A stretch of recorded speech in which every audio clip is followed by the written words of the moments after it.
Pour beaucoup de gens, à la mort, l'interruption du fonctionnement des organes, le cœur qui s'arrête de battre, les poumons de respirer, entraîne automatiquement la dissolution de la personnalité, c'est-à-dire la disparition du moi ou du je qui se manifestait jusque-là.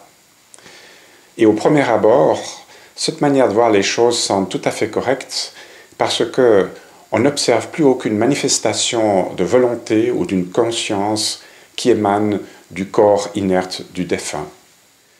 Mais que la mort du corps entraîne la mort du moi, de la personnalité, donc la disparition de la personnalité, ne serait vrai que si nous n'étions que notre corps.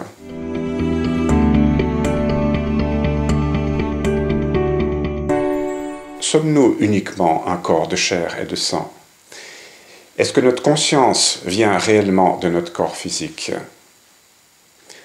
Beaucoup de faits et de situations que nous avons vécues nous-mêmes nous permettent de constater clairement que nous ne sommes pas notre corps, nous sommes quelque chose d'indépendant, d'extérieur au corps et qui s'incarne dans le corps.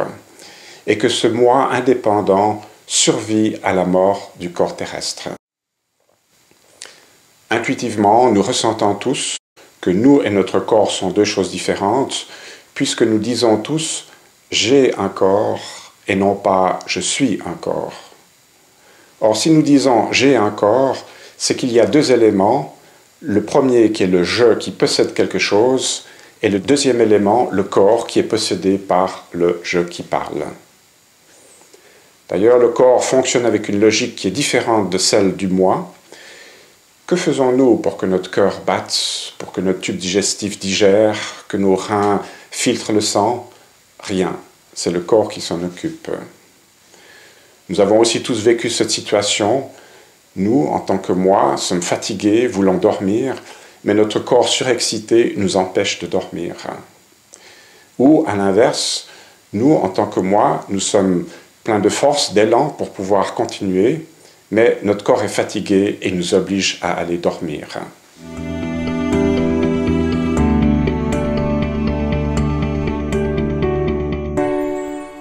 Alors, quel est cet élément qui utilise le cerveau mais qui n'est pas le cerveau, qui utilise le corps, qui le dirige mais qui n'est pas le corps?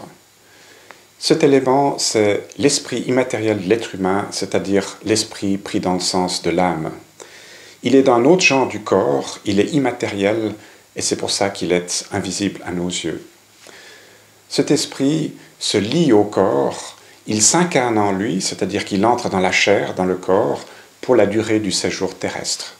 Il s'agit d'une liaison seulement, et non pas d'une fusion, parce que l'esprit et le corps sont deux choses de genre différents.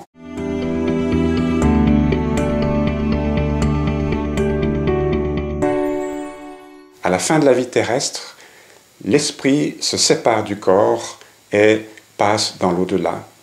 Et la mort est ce processus de séparation de l'esprit du corps. La mort donc ne concerne que le corps physique. Ce corps cesse de fonctionner et finalement d'exister. Mais l'esprit, lui, qui se sépare, poursuit son chemin et continue d'exister.